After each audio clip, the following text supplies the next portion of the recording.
Mas foi um pouquinho mais longa, até porque ela foi filmada com o intuito de divulgar a própria, né? Já esta semana já vai ao ar o vídeo, é um vídeo mais aprofundado, né? Mas eu vou tentar aqui dar os principais traços do que disse eu lá. Tá? E a primeira coisa e mais essencial que eu disse é que uma gramática ela não resolve nenhuma crise política, moral, religiosa, nada. Mas sem uma gramática, tampouco é possível nenhuma solução para coisa nenhuma. Porque a gramática é como os alicerces de uma casa. Pois bem, ninguém mora em alicerces, é preciso que haja casa. Mas sem os alicerces não haverá a casa. É mais ou menos o mesmo com a gramática. Eu diria não só a gramática, mas o conjunto das chamadas artes liberais. Né? O conjunto das chamadas artes liberais. Mas a gramática ainda é o pilar dos pilares, né? É o fundamento dos fundamentos. Sem o que, lembro-me que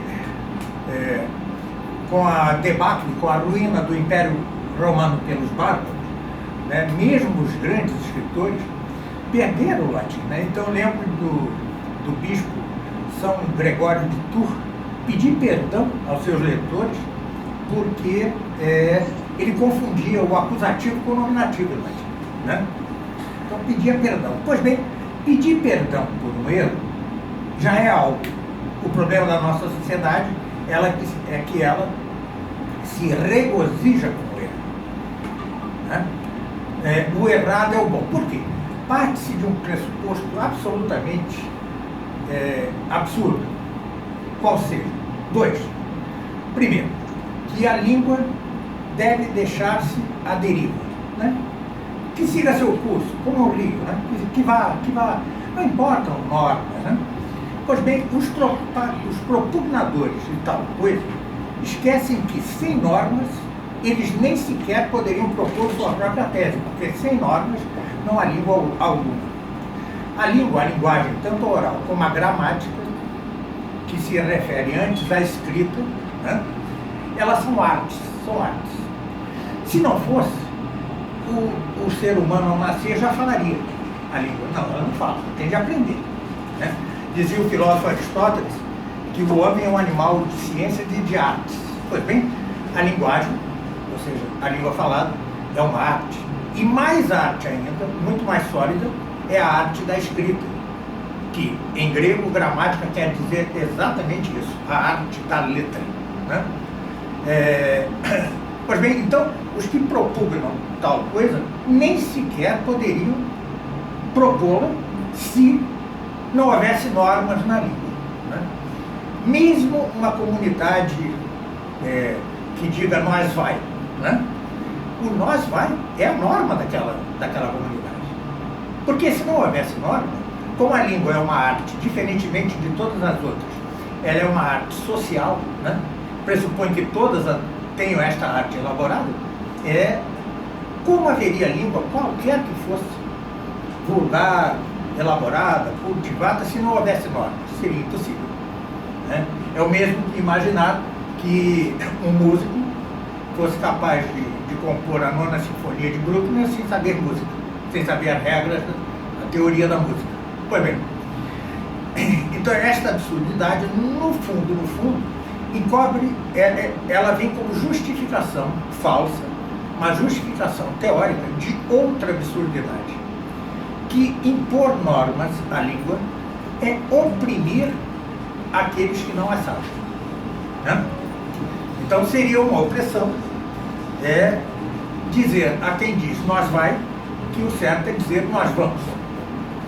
Pois bem, a esta objeção responde-se também facilmente. Antes de mais nada, no Brasil, por exemplo, é interessante que quanto mais vigência tem esta tese, a de que não se deve oprimir o falar errado, quanto mais se propaga esta tese, mais se endurece as exigências de norma culta nos concursos. O que quer dizer que quem não sabe a norma culta não pode ascender socialmente. Isso é a primeira coisa. E o engraçado é que, em geral, esse argumento é dito por pessoas que se dizem socializantes. Né? Certo? Mas é o exato oposto. Você não...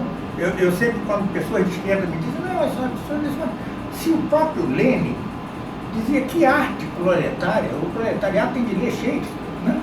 Pois bem, quem diz nós vai, não consegue ler Machado de Assis, não consegue ler Shakespeare e não consegue passar nos concursos. Pois bem, essa é a grande opressão da própria tese de que não é preciso, não se deve oprimir. Isso não é oprimir, é elevar a pessoa a uma linguagem culta que lhe abre as portas a uma série de coisas. Tome-se, por exemplo, como era a situação linguística na Idade Média, né? As línguas que hoje estão gramaticalizadas, como português, italiano, francês, espanhol, etc., eram línguas vulgares, né?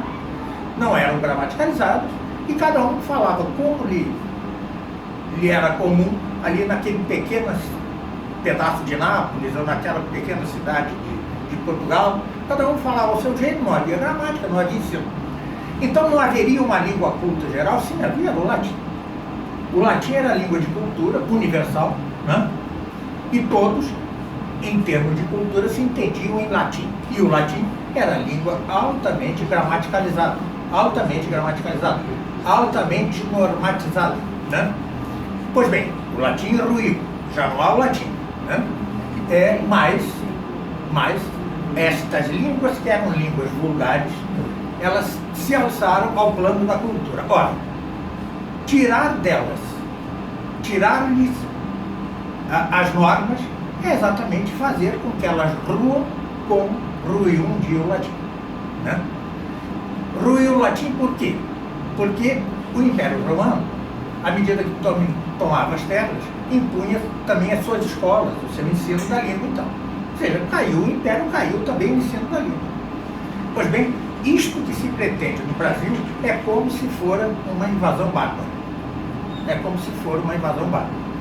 Porque seja qual for o rumo que você queira para a sociedade, para o mundo, para a religião, como se quiser, é preciso que se funde neste pilar primeiro, que é uma língua altamente gramaticalizada e normatizada. Sem isso não há progresso de modo algum, não há nem sequer início de progresso, né? Pois bem, essas absurdidades levam a coisas radicais sobre as quais estamos, sobre cujo perigo estamos. Por exemplo, há um grupo do Senado, ligado a um senador, creio, do PSDB, e liderado pelo gramático Pasquale, que quer transformar, por exemplo, queijo, o QU, em K. Bom, primeiro absurdo. Bom, era assim no português medieval, né? Cada um escrevia como dizia, como falava. Ah, sou a K, põe a K. Somos que? Sim. Mas veja, já disse, o português era uma língua vulgar. Era uma língua falada ali na taberna, em casa, né? Ou seja, não era uma língua de culto. Bom, essa é a primeira coisa. Segundo, eles querem pôr queijo, Q-E-I-J-U. Muito bem.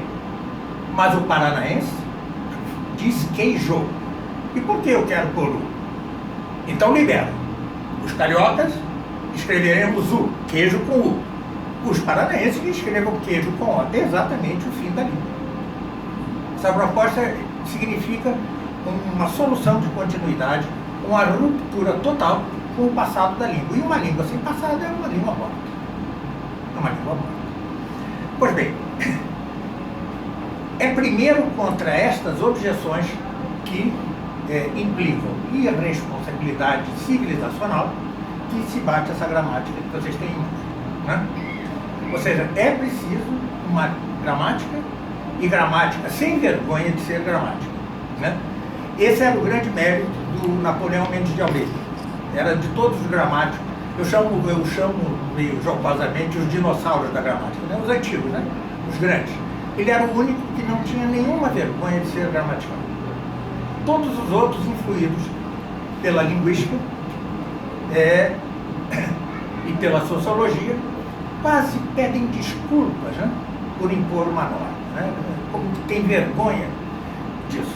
O Napoleão não, embora eu tenha demasiadas divergências com ele, estão patentes aí nas páginas desse livro, ele, ele teve esse grande mérito de dizer: sou gramático, e como gramático, o que é a gramática? Eu dou a definição aí. A gramática é a arte diretiva, reitora, do ato da escrita segundo normas morfossintáticas cultas, a fim de que o homem possa transmitir com ordem, com facilidade, sem erro, aos que estão distantes no tempo ou no espaço, suas concepções e argumentações. Isto é a gramática. É uma arte. Né? E Napoleão a entendeu de alguma maneira, conquanto ele caísse no oposto. Qual era o oposto? É a invenção da língua. Ou seja, um gramático não pode atuar assim: se tal construção não me agrada, então está errado. Isso não pode ser assim. A coisa tem que ser muito mais, tem que ser haver muitos mais matizes, né, entre o gosto do gramático e a lei que ele oferece. Né? Quando nós começamos o ofício da gramática, nós já deparamos com um dado estado de língua, e um estado de língua complexo. Então, temos de atender a isto. E para isso precisamos basear-nos num padrão que é convencional, e isto é que me eximo de dizê-lo aqui, porque é o núcleo da gramática. Certo?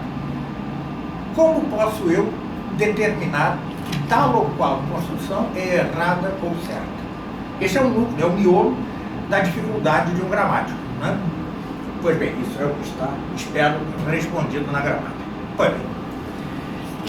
Então, por um lado, temos de batermos contra tais absurdidades, mas, por outro, temos de batermos com as próprias debilidades de nossa tradição gramatical. E quando digo nossa tradição gramatical, não digo só a brasileira. Isso tem 2.000 anos. São 2.000 anos de tradição gramatical confusa. Né? Vejam como digo eu na própria Suma, não é que eu critique a tradição para pôr-me fora dela. Eu a critico para pôr-me dentro dela devidamente. Ou seja, corrigindo seus erros. Havia um grande gramático venezuelano, Andrés Bello, né? Que dizia, Andrés Bello, né? Bello, né? Ele dizia uma frase espetacular que eu cito: uma das prevenções piores entre os mesmos gramáticos é a de que, para dar normas, bastam as normas. Não importa que estas normas se fundem em classificações ou definições tortas, erradas. Não importa. Pois importa. Já vou falar disso mais detidamente. Como gosto de dizer, um lógico não precisa ser um grande gramático, mas ai do gramático que não seja um bom lógico. O gramático que não é um bom lógico incorre nas debilidades que nos vêm da gramática tradicional. Né? Para citar um exemplo que já é meu cavalo de batalha, já é um cavalo de batalha meu. É que meu filho está lendo Tintim enquanto eu falo. Isso é uma falta de respeito. Bom, por exemplo, todos nós aprendemos o que é uma oração. O que é uma oração? Uma oração é uma frase ou pedaço de frase que contenha um verbo. Essa é a definição geral. Mas mais que isso, a oração constitui-se de duas partes essenciais, quais sejam o sujeito e o predicado. O sujeito é aquilo de que se predica algo. Predicar quer dizer atribuir. E o predicado é aquilo que se predica ou atribui ao sujeito. Pois bem, essa é a definição. Pois não se passam 3 páginas sem que as gramáticas digam: mas há oração sem sujeito. Pois bem, então nós temos de decidir. Ou bem o sujeito não é parte essencial da oração, ou bem a oração sem sujeito não é oração. Das duas, uma. Não é isso? É preciso decidir isso. É preciso decidir. Pois bem, a nossa gramática é eivada de tais definições, de tais classificações tortas. Ora, o estudante, mesmo jovem, mesmo garoto, ainda que não o saiba expressar, ele como que rechaça algo que lhe parece confuso, obscuro, por contraditório. Né? Por contraditório. Quando a gramática está repleta disso. Este é um dos defeitos de nossa tradição gramatical. Há um segundo, e grave. E isto sim vem de 2000 anos, e tem tradição nobre. E, no entanto, é um equívoco. É a de fundar a gramática apenas nos literatos. Ora, a literatura poética, ela por definição é algo que não se cinge completamente às normas gramaticais. Ela tem um campo próprio, ela tem uma liberdade própria. Pois bem, se você aceita tudo quanto escreveram os melhores literatos, você incorre no que vemos, por exemplo, na parte de concordância verbal das gramáticas. Lemos lá. Regra geral da concordância verbal. O sujeito concorda em número e pessoa com sujeito. Todos aprendemos isso. Pois bem, depois vem 300 exceções. Uma regra com 300 exceções não é uma regra. É mais ou menos como a Constituição brasileira, que é uma lei, tem uma emenda, que tem a emenda da emenda, ou seja, a original já não vale. Tá certo? Aliás, Aristóteles tinha uma frase sensacional. É pior uma má lei que uma lei que mude constantemente. Porque uma má lei que permaneça, pelo menos tem melhor ter um sabor de lei, né? O que muda constantemente. Pois bem, analogamente podemos aplicar isso, por exemplo, a reformas ortográficas, né? É melhor uma má ortografia, que é uma mudança constante. Bom, mas voltemos. É isso que chamo eu beletrismo. É o atrelar o cargo da gramática aos literatos. Não é possível. Porque, senão, por que o arbitrário de basear-se, por exemplo, em Alexandre Herculano e não em Guimarães Rosa? Literato por literato. Isso leva a que, por exemplo, se aceite, porque punha Machado de Assis, ela está meia aborrecida, leva a que se aceite isso, porque Machado de Assis é tá certo? E assim, de passo em passo, de exceção em exceção, vamos corroendo, fazendo um trabalho de sapa, carcomendo as próprias regras que se dão. Esse é outro motivo de rejeição por parte do estudante. Mas como se você me ensina uma regra geral e depois tantas exceções? São demasiadas exceções. Outro exemplo. Quem não se lembra das dificuldades que temos ao aprender as regras e subregras e exceções da crase? A crase. Pois bem, como eu tento mostrar ali, a crase só tem uma regra. Uma, então somente uma. É claro, na concordância há algumas exceções, mas na crase só uma. A crase é um capítulo da regência verbal, né? Então só há uma regra. Não há exceção. E, no entanto, os gramáticos como se locupletam em multiplicar exceções, né? Nós fomos alunos, eu e Sidney, de um velho professor chamado César Guilmar, que foi quem primeiro me ordenou a cabeça quanto à gramática. Ele realmente espumava de raiva contra as exceções, né? Ele lançou uma gramática chamada Lições de Português, em âmbito muito reduzido. Hoje eu as vejo, ou seja, vejo seus defeitos e tal, mas ele era um desbravador nesse sentido, né? No sentido de... É muito fácil. Quando você não sabe explicar algo, você diz a exceção. Tá certo? Ora, mas a exceções, é exatamente como não se deve ensinar a um jovenzinho de 14, 12, 13 anos. Né? Pois bem, outro traço da minha gramática é que ela é para adultos, tá? Ou jovens que queiram ser adultos. Né? Ou seja, não adiantaria nada eu escrever um livro para ensinar macetes com respeito a concurso, hoje como é que é? Enem, né? O Enem, né? Ou seja, não adiantaria nada, porque exatamente esse é um outro mal que acomete a língua portuguesa e sua gramática no Brasil, talvez em outras partes do mundo, não sei. É a gramática ensinada com vista a concurso, qualquer, né? A aprovação qualquer. Ora, depois do concurso, ou depois do Enem, ou depois do vestibular, quer você se tenha aprovado, quer não, você vai esquecer essas regras, porque elas eram ensinadas utilitariamente, certo? É feita para passar em concurso. Por isso é que os cursos, em geral, são ensinadores de macetes, né? Ensinam-se macetes para que se passe em certo concurso. Se passou, muito bem, vou ganhar meu dinheirinho. Se não passou, esqueçamos essa porcaria. Ou seja, a gramática não é ensinada como aquele pilar civilizacional que ela de fato é. Outro ramo muito interessante e de todo torto em nosso ensino gramatical é o ensino de minudências, sem a menor importância. Por exemplo, o ensinar a não cometer cacófatos. Isso é genial, né? Por exemplo, já ouvi professores dizer não se deve escrever dá-me uma mão, porque uma mão é a fruta. Muito bem, como é que eu vou pedir? Dá-me a extremidade do seu braço direito, ou seja, como é isso? Ou seja, outra, não pode porcada, porque porcada é um monte de porcos. Isso é fantástico, né? Isso é fantástico. Camões escreveu em um de seus mais belos poemas, alma minha, gentil, que te batistes. Maminha. Ele sabia exatamente o que era maminha e não teve a menor preocupação em pôr. Tá certo? Então, há pessoas que se formam em caça-cacófato, né? Qual é a sua profissão? Caça-cacófato, né? Ele sai caçando cacófato, né? Isso não tem a menor importância. Não tem a menor importância. Outra coisa é a caça do pleonasmo, né? O pleonasmo é como um bicho de 7 cabeças. Não pode ser sair para fora, só ficar em cima não pode, né? Mas isso é normal, isso é normal. O pleonasmo é da língua. Por exemplo, no duplo uso pronominal.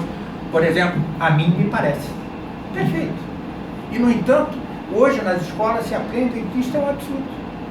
Quando isso é da língua, sai-nos espontaneamente, porque assim é. A mim me parece. Ou construções como dele a ela e não a ele. Pronto, olha, um pleonasmo. Perfeito. Perfeito, elegante, né? Nesse sentido, quem sabe espanhol pode seguir muito a sua gramática, porque é mais ou menos próximo, né? Então, o ensino da gramática, ela peca por todos esses fatores e, como uma espécie de cereja de um bolo podre, temos isso, ensinar minudência sem a menor importância. Cacófato não tem a menor importância. Bem sei que essa tradição de caçar cacófatos não é nova, né? É milenar, é bilimilenar quase, mas, como espero vocês verão nas páginas do livro, mesmo essa gramática, ela é equivocada. Ela é equivocada. Quem sabe latim aqui? Algumas pessoas sabem, né? Por exemplo, todos os que aprendemos latim, aprendemos que o latim tem 5 casos, o primeiro dos quais é o nominativo. Isso vem desde os estoicos. Pois está errado, o nominativo não é caso, os outros é que são casos nominativos. Por isso é que se diz declina, oblíquo, declina. O que se chama nominativo é o reto. Nós temos isso. Nós temos a palavra gato e temos suas declinações, gatos, gata, gatas. Tá certo? Mas qual é a palavra? É aquela que dá entrada no dicionário. Muito bem, então não é fácil escrever uma gramática hoje contra esse muro de dificuldade. Mas eu fiz, né? A Realizações acreditou em mim, né? Acreditou, né? Espero que venha, embora o autor não ganhe muito, mas é só um pouquinho mesmo, não pensa que não, um pouquinho mesmo. Engraçado que muitas pessoas me escrevem, não, o senhor não poderia me dar um livro? Não, meu filho. Além de ganhar pouco, ainda vou gastar para vender, não posso. É impossível, né? Mas o Edson, né, acredita que essa gramática ocupará um espaço. Se posso resumir seu fim, sua finalidade, é formar uma nova mentalidade com respeito à gramática. Uma nova mentalidade. Apagar um pouco o mau ensino que todos tivemos. Hoje o ensino é horrível, eu já o era na minha época, né? Hoje é só pior, mas já era ruim. Então é criar uma nova mentalidade, atendendo à letra aquilo que dizia Andrés Bale, ou seja, não é possível fornecer solidamente normas, regras, que se baseiem, que se fundem, que se fundamentem em classificações, em definições tortas ou erradas. Pois bem, é uma tentativa, então, de juntar classificações e definições não tortas a um conjunto de regras sem vergonha de ser gramático. É isso aí.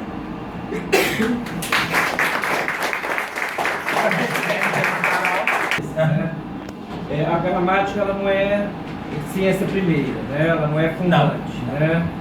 Ela já lida com um fato anterior a ela, que é a língua que já existe. Né? A língua.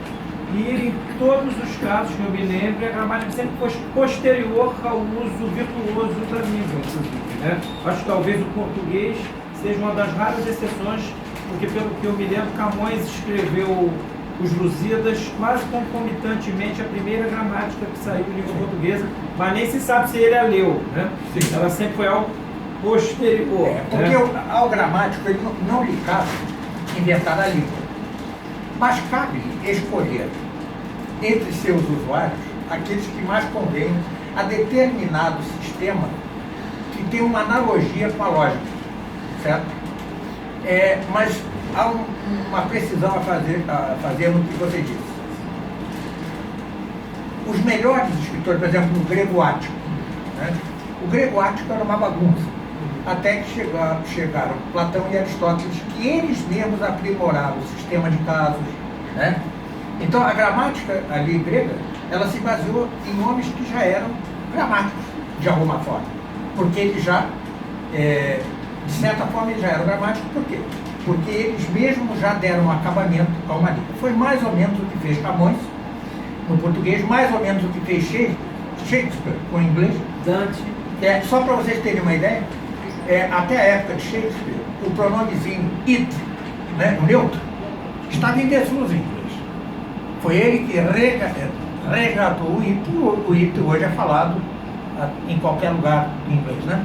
Então esses homens, eles eram de certa forma gramáticos, porque eles tiveram, sobretudo, por exemplo, no caso de Aristóteles, ele tinha de expressar conceitos complexíssimos, não é isso? E para isso precisava ter uma língua redonda, não é isso? Uma língua que lhe permitisse, que lhe fosse veículo das ideias. Foi o que ele fez. Foi o que ele fez. Eu traduzi um livro chamado Aristóteles, que saiu pela Record, de Boutroux, Émile Boutroux. Eu traduzi esse livro já há mais de uma década. Lá ele mostra a quantidade de contribuições de Aristóteles ao grego, né? Então ele exerceu a função de gramático. Tá? Podemos comparar o gramático dos escritores mais ou menos ao agricultor, fazer uma analogia, o agricultor e o engenheiro agrônomo, tá certo? O agricultor naturalmente tem toda a prática, né? Mas a arte da agricultura só se torna formalmente arte ou quando há o engenheiro agrônomo, ou quando o camponês mesmo se torna engenheiro agrônomo, certo? E aí é que formalmente a agricultura passa a ser uma arte. Podemos dizer o mesmo da gramática. A gramática, o que regia o português medieval, por exemplo, não se pode dizer gramática, porque não havia regência. Cada um escrevia o que queria, certo?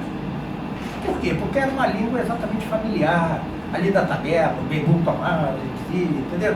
Em casa, mas na hora de falar de coisas altas, usava-se o latim.